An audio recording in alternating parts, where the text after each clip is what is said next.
এই প্রথম try foldable phone নিয়ে আসলো হুয়াওয়ে।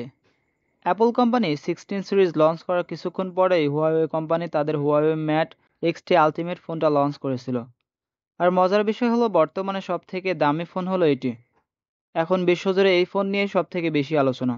আর তার প্রধান কারণ হলো এরকম ফোন এর আগে কোনো কোম্পানি লঞ্চ করেনি। তাছাড়াও ফোনটিতে থাকা স্পেসিফিকেশনও সব ফোনকে ছাড়িয়ে গিয়েছে। তো চলুন কথা না বাড়িয়ে ফোনটির সম্পূর্ণ স্পেসিফিকেশন সম্পর্কে জেনে আসি।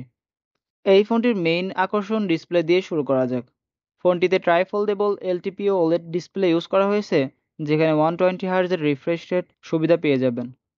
ফোনটি সম্পূর্ণ আনফোল্ড করা অবস্থায় এর স্ক্রিন সাইজ হবে 10x2 ইঞ্চিস।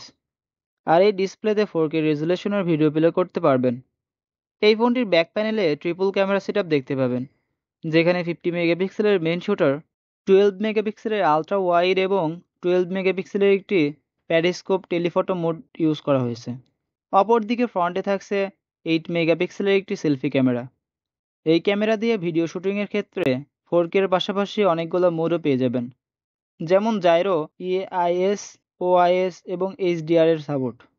এই ফোনটিতে চিপসেট হিসেবে ইউজ করা হয়েছে কিরিন 9010, যেটা 7 ন্যানোমিটারের ফেব্রিকেশনে তৈরি করা হয়েছে, এবং জিপিইউ মালিয়ন 910।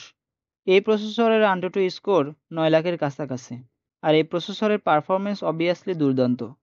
ফোনটির স্টোরেজ টাইপ LPDDR5X। আর ফোনটি 3টি ভেরিয়েন্টে পাওয়া যাবে: 16 256, 16 512 এবং 16 1 TB। এই ফোনটিতে 5600 mAh এর ব্যাটারি এবং 66 ওয়াটের একটি ফাস্ট চার্জিং চার্জার ইউজ করা হয়েছে। এই ফোনটি বাংলাদেশি টাকায় 3 লাখের আশেপাশে। সো এই ছিল আজকের video. Thanks for watching my video and do subscribe for more videos. Allah Hafiz.